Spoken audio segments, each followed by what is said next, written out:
प्रिय विद्यार्थियों, पिछले लेक्चर में आप लोगों ने देखा था कि किराए के मकान के वार्षिक मूल्य में से कटौतियाँ कौन कौन सी दी जाती हैं और किस तरह से दी जाती हैं। साथ ही अगर स्टॉक इन ट्रेड की तौर पे प्रॉपर्टी को रखा जाए तो उसका वार्षिक मूल्य का निर्धारण आप किस तरह से करते हैं वो हम लोगों ने देखा था।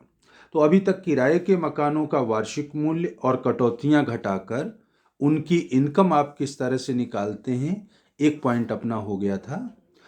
चूंकि हाउसेस दो तरह के होते हैं, let out and self occupied, किराए के मकान और स्वयं निवास के मकान। किराए के मकानों की इनकम किस तरह से निकालते हैं, उनके संबंध में इनकम टैक्स एक्ट के प्रोविजंस को हम लोग डिस्कस कर चुके हैं। आज जो पॉइंट्स हम लोग डिस्कस करने जा रहे हैं वो determination of annual value of self occupied house, स्वयं निवास का मकान है, आपके खुद के रहने के काम में जो मकान आ रहे हैं उन मकानों का वार्षिक मूल्य किस तरह से निर्धारित किया जाएगा और उसमें से कौन कौन सी कटौतियां दी जाएंगी और कटौतियों के संबंध में क्या प्रोविज़न है वो हमें देखना है।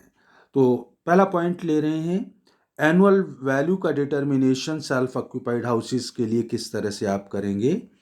तो स्वयं निवास के मकान संपत्ति के वार्षिक मूल्य का निर्धारण, तीन सिचुएशन होती हैं यहाँ पे। पहली सिचुएशन, यदि मकान या उसके किसी भाग का प्रयोग पूरे वर्ष स्वयं निवास हेतु किया जाता है। मकान या मकान का कोई भी हिस्सा जो स्वतंत्र इकाई है, यूनिट है, रेजिडेंशियल, उसको भाग बोलते हैं, जिसमें करदाता पूरे वर्ष खुद ही रहता है, ऐसे मकान के बारे में क्या प्रोविजन है। तो नियम यह है कि ऐसे दो मकान या उनके किसी भाग का वार्षिक मूल्य निल माना जाएगा, कोई कैलकुलेशन नहीं की जाएगी। मीन्स एक मकान में रहता है तो भी वार्षिक मूल्य निल, दो मकानों में खुद ही रहने के काम में लेता है तो दोनों मकानों का वार्षिक मूल्य निल माना जाएगा। या एक मकान में रहता है और एक पोर्शन में रहता है तो उस पोर्शन और उस मकान दोनों की एनुअल वैल्यू निल मानी जाएगी। मीन्स दो मकानों तक अगर स्वयं निवास के काम में ले रहा है तो कोई गणना की ज़रूरत नहीं होती है, वार्षिक मूल्य या एनुअल वैल्यू को डायरेक्टली आप निल लिखेंगे। कंडीशन ये है कि ऐसे मकान या मकानों, एक से ज़्यादा हैं तो मकानों या उनके किसी भाग को गत वर्ष में थोड़ी सी भी अवधि के लिए किराए पर न उठाया हो, पूरे वर्ष स्वयं निवास के ही काम में लिया है, किसी भी अवधि के लिए इनको किराए पर नहीं उठाया हो और न ही इन मकानों से रहने के अलावा कोई अन्य लाभ प्राप्त किया है। 23(2)A एंड 23(3) सेक्शन होता है इसका। नोट देखिए, मकान के भाग से आशय रहने की स्वतंत्र इकाई से होता है। सेपरेट पोर्शन हो, पूरा मकान हो या दो पूरे मकान हो, सभी स्थितियों में वार्षिक मूल्य को निल माना जाएगा। यदि करदाता के मकान का प्रयोग उसका कोई संबंधी या उसका कोई मित्र बिना किराए के करता है तो ऐसे मकान की एनुअल वैल्यू निल नहीं लेंगे, बल्कि इसकी गणना किराए के मकान की तरह की जाएगी।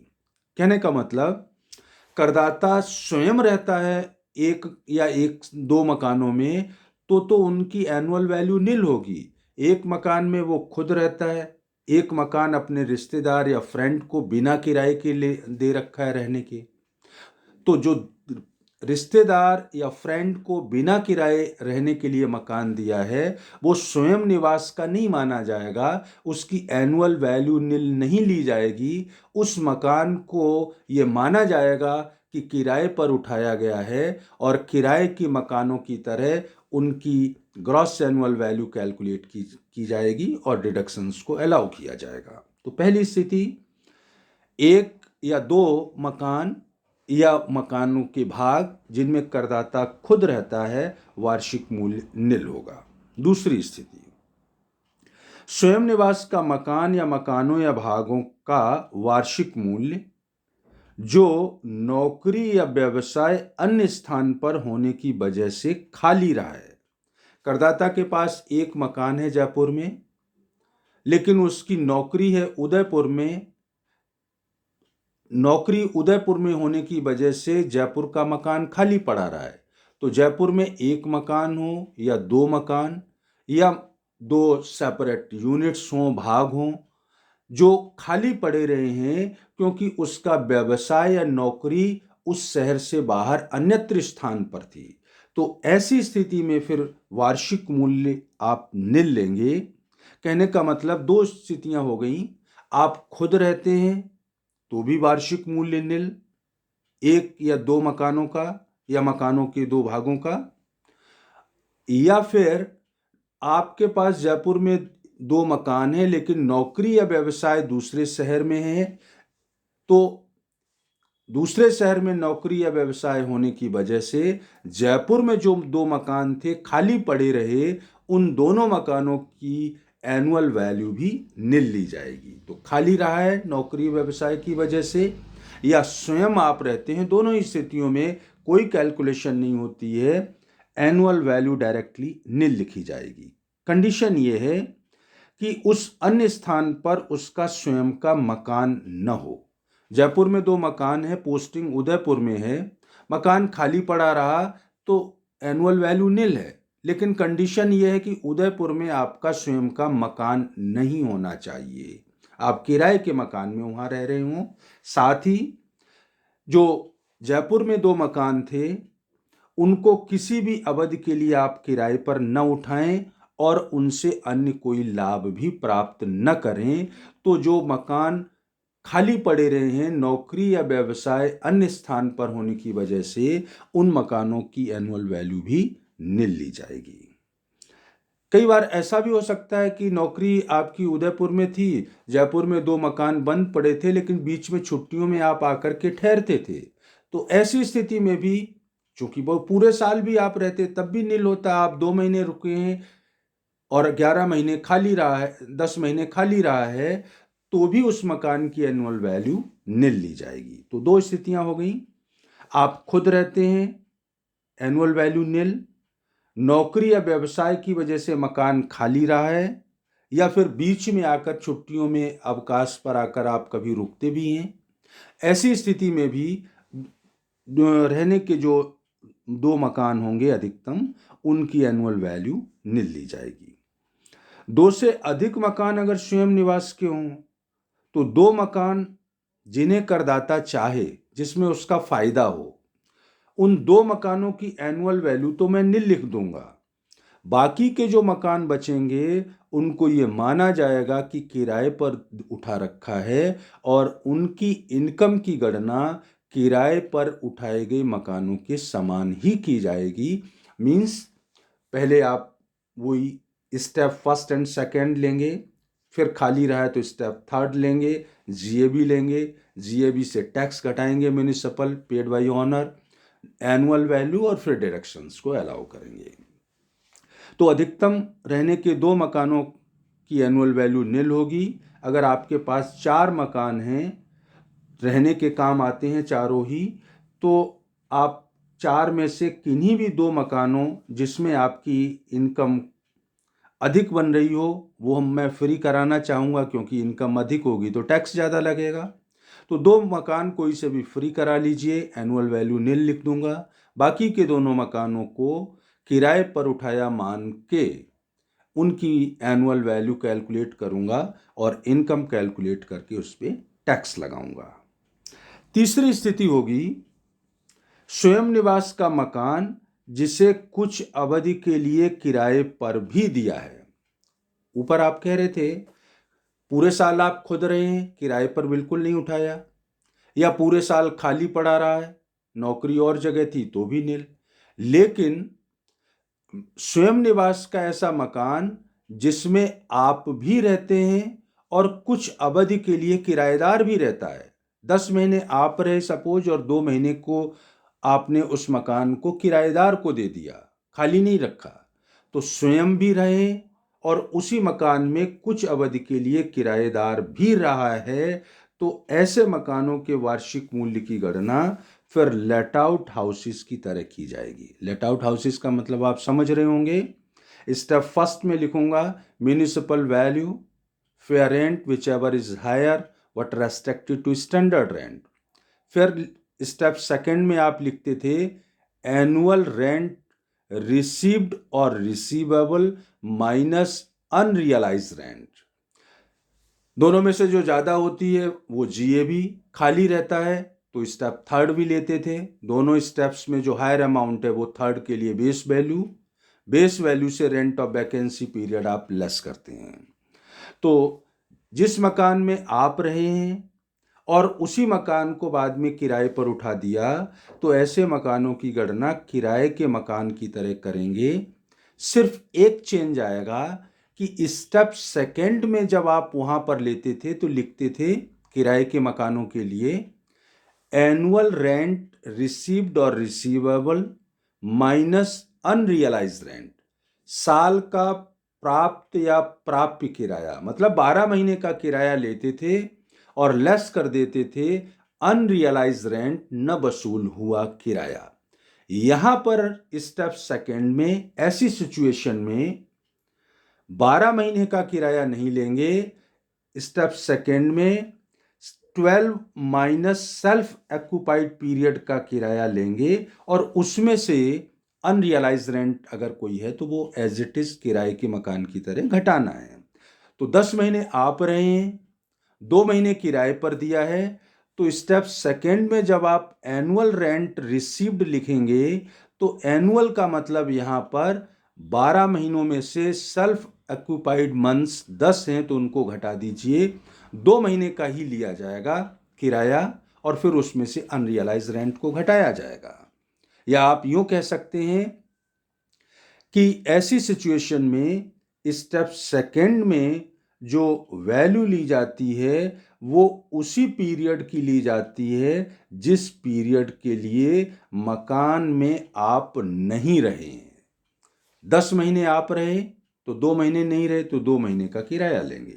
बाकी सारी कैलकुलेशन किराए के मकानों की तरह एज इट इज होगी, कोई चेंज नहीं होगा। तो 3 स्थितियां हो गई।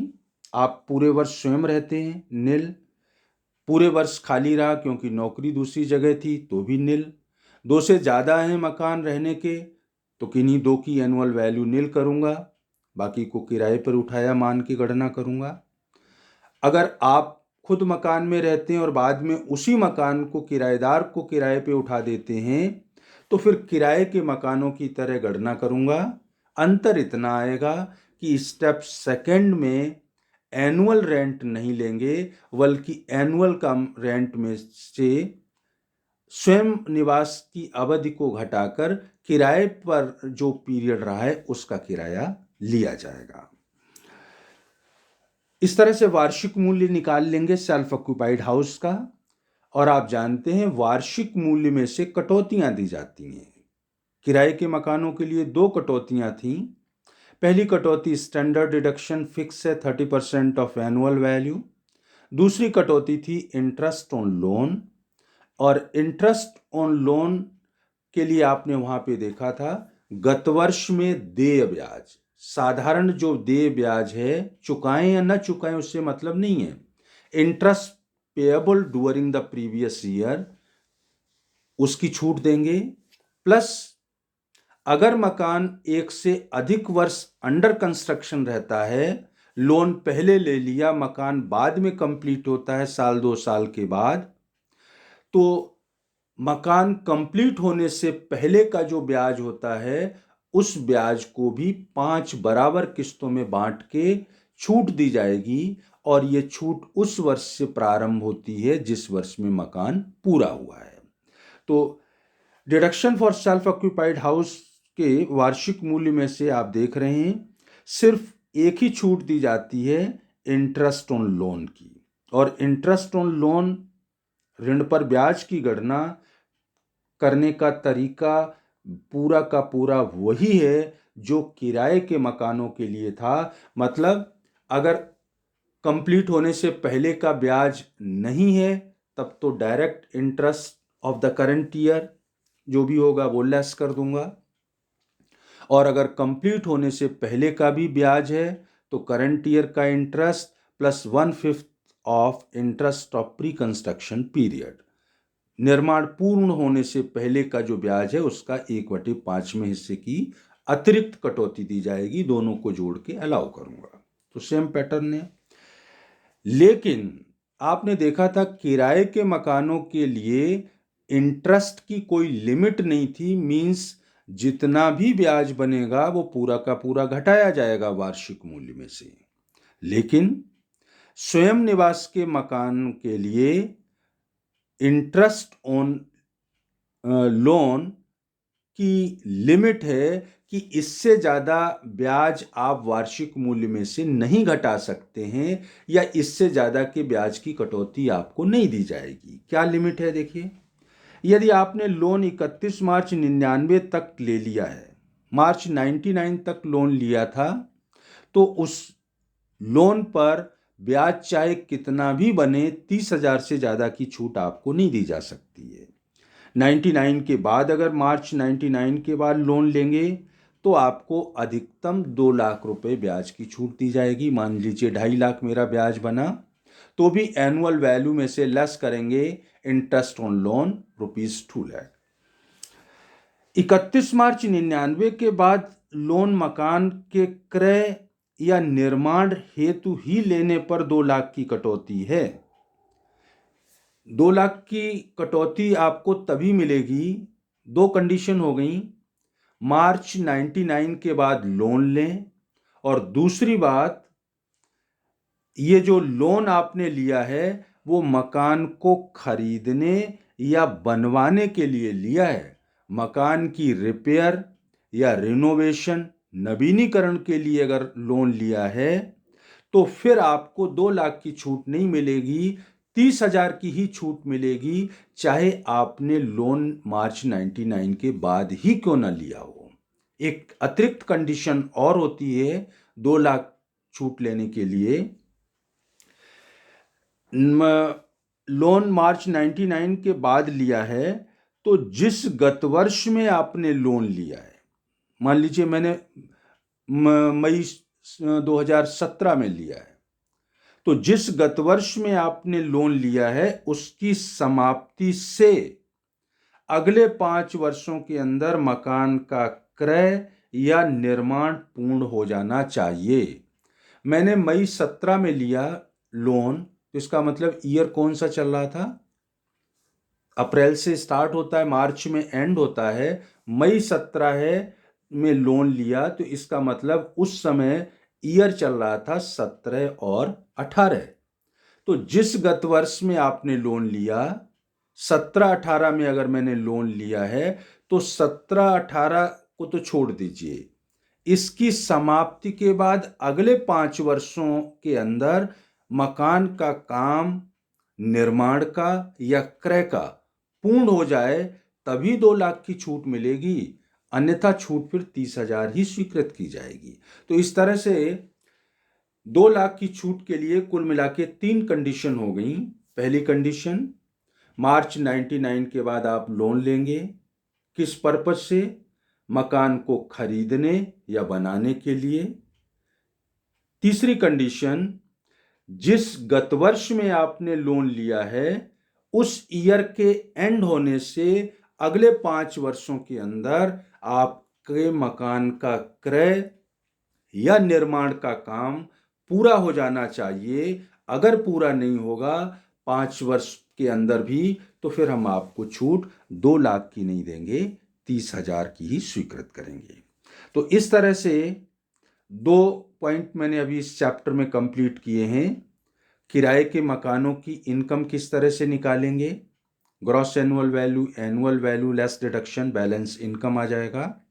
दूसरा पार्ट लिया था सेल्फ ऑक्यूपाइड हाउसेस की एनुअल वैल्यू आप किस तरह से निकालेंगे। एनुअल वैल्यू में से इंटरेस्ट की छूट आप देंगे, छूट की गणना उसी तरह से होती है। जिस तरह से किराए के मकानों के लिए, लेकिन यहाँ पर लिमिट और कंडीशन है, उनको हमें ध्यान रखना है। निल में से सब वो 2 लाख घटाएंगे तो income from self occupied house आ जाएगी -2 लाख। माइनस में आने का मतलब आपको स्टार्टिंग में मैं बता चुका हूं कि इनकम के 5 हेड हैं, पांचों हेड की इनकम को जोड़ के फिर टैक्स लगता है। हाउस प्रॉपर्टी की इनकम -2 लाख है, तो इसका मतलब बाकी जो इनकम पॉजिटिव है उसमें से वो 2 लाख कम हो जाएंगे, तो आपकी टोटल इनकम कम हो जाएगी। इनकम कम होने से आपकी टैक्स लायबिलिटी कम हो जाएगी। तो आज के इस लेक्चर में इतना ही। नेक्स्ट लेक्चर में मैं फिर आपसे इसके अन्य जो थ्योरेटिकल पार्ट रह गए हैं उनकी चर्चा करूंगा। Thank you.